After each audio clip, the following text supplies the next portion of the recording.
Assalamualaikum warahmatullahi wabarakatuh. Halo, berjumpa lagi ya dengan Miss Risma. Gimana puasanya? Masih lancar? Atau sudah bolong-bolong? Mudah-mudahan puasanya masih lancar dan Allah memberikan kelancaran pada puasa kita sampai nanti akhir bulan Ramadan. Nah, kali ini Miss Risma akan membahas apa ya? Kali ini Miss Risma akan menceritakan sebuah kisah yang semoga pada kisah ini kita bisa memetik hikmahnya dan mengaplikasikan atau mempraktekkan pada kehidupan kita sehari-hari, khususnya pada bulan Ramadan ini. Miss Risma akan menceritakan tentang seorang pemuda penghuni langit. Ya, pada masa Rasulullah, pada masa kenabian, di negeri Yaman hiduplah seorang pemuda. Pemuda ini bernama Uwais Al-Qarni. Ya, betul kalau yang sudah tahu ya. Nah, Uwais ini hidup dengan ibunya. Ibunya sudah tua dan juga sudah lumpuh. Uwais adalah seorang yang fakir. Ia hanya seorang penggembala. Kemudian, namun meskipun demikian, ia adalah seorang anak yang patuh dan taat kepada ibunya. Apapun permintaan ibunya selalu ia penuhi. Hanya satu permintaan ibunya yang belum ia penuhi atau sulit untuk ia penuhi. Ibunya pernah berkata, "Uwais, aku ini sudah tua. Mungkin umurku sudah tidak akan lama lagi. Maka usahakanlah agar aku bisa pergi haji atau pergi ke Baitullah." Mendengar permintaan ibunya berhari-hari, Uwais termenung. Bagaimana ya caranya agar ia bisa memberangkatkan haji ibunya? Sementara ia adalah seorang yang fakir dan tidak memiliki kendaraan. Sedangkan jarak Yaman menuju Mekah tidak dekat, harus melewati padang pasir yang panas dan juga tandus. Maka setelah ia termenung cukup lama, akhirnya ia memutuskan membeli seekor anak apa? Anak lembu. Lembu itu semacam sapi lah ya kalau di kita. Loh, kok malah beli lembu ya?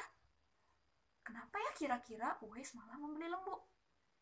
Lembu tidak bisa berjalan cukup jauh loh ya untuk menempuh jarak dari Yaman menuju ke Mekah.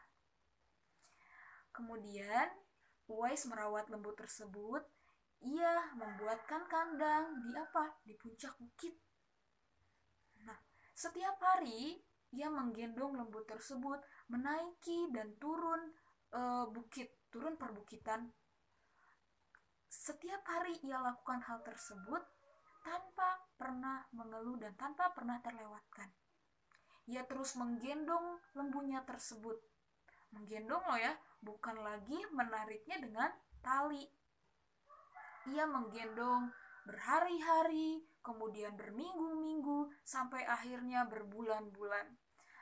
Si lembu pun semakin besar, semakin besar, semakin besar. Sampai akhirnya setelah 8 bulan berjalan, lembu tersebut mencapai beratnya sampai 100 kg. Dan kekuatan Uwais pun harus semakin besar untuk menggendong lembu tersebut.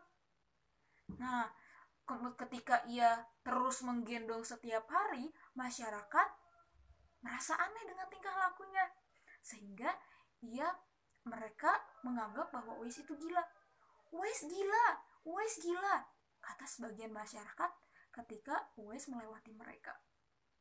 Sampai akhirnya 8 bulan berjalan, masyarakat pun tahu apa sih sebenarnya tujuan Uwais melakukan hal tersebut. Ternyata karena ia tidak memiliki harta berlebih dan juga tidak memiliki unta untuk menjadi kendaraannya menuju Mekah, ia menguatkan tubuhnya untuk apa? Untuk menggendong ibunya berjalan dari Yaman menuju ke Mekah. Masya Allah ya. Nah, sampai akhirnya Uwais dan ibunya tiba di Mekah dan menghadap ke Baitullah atau Ka'bah. Sang ibu tentu saja tampak terharu ya, berurai air mata di depan Ka'bah. Lalu kemudian mereka berdua berdoa. Uwais berdoa kepada Allah, ya Allah, ampunilah semua dosa-dosa ibuku. Hanya itu doa Uwais. Lalu kemudian karena heran, sang ibu pun bertanya, lalu bagaimana dengan dosamu, nak? Uwais menjawab, cukuplah bagiku Allah mengampuni dosa-dosa ibu. Lalu kemudian dengan begitu ibu akan masuk surga. Maka bagiku dengan ridho ibu, maka Allah juga akan memasukkanku ke surga. Jadi Uwais memilih jalan ke surga adalah dengan mencapai ridho dari ibunya. Ya, Masya Allah sekali ya kisahnya. Lalu kemudian Rasul telah mengetahui kisah Uwais tersebut.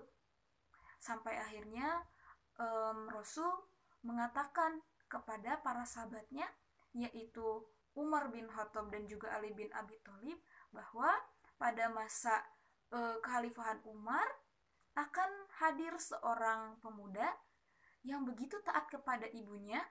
Ia memiliki apa? Memiliki tanda pada telapak tangannya, tanda putih pada telapak tangannya.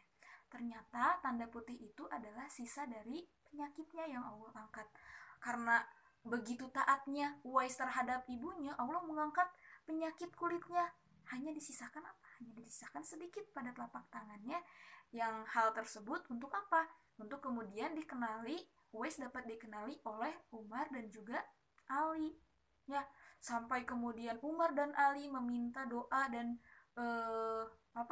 meminta doanya kepada Uwais Al-Qarni supaya didoakan, karena ternyata apa?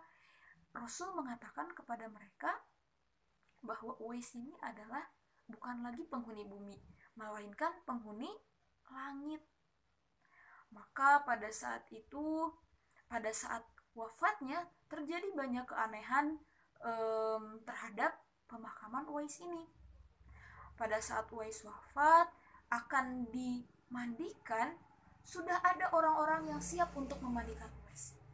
Dan masyarakat tidak mengenali sama sekali siapa orang-orang tersebut. Begitu pula pada saat mengkafani, sudah tersedia orang yang akan mengkafaninya. Pada saat disolatkan, begitu banyak sekali jemaah yang datang untuk menyolatkan Uwais. Kemudian pada saat dikuburkan pun demikian, malah semakin banyak orang-orang yang berdatangan untuk menyaksikan dikebumikan atau dikuburkannya Uwais Al-Qarni. Masyarakat bingung, kenapa? Bukankah Uwais Al-Qarni ini hanya seorang fakir miskin yang hanya menggembala domba dan unta? Mengapa bisa begitu banyak orang yang datang dan menyolatkan, terus kemudian ikut mendoakan ketika menguburkan? Ternyata terjawablah, orang-orang asing yang tidak dikenali oleh masyarakat itu ternyata adalah malaikat-malaikat Allah, para penghuni langit yang turun hanya untuk apa? Hanya untuk menyaksikan atau ikut serta dalam pemakaman Uwais Al-Qarni.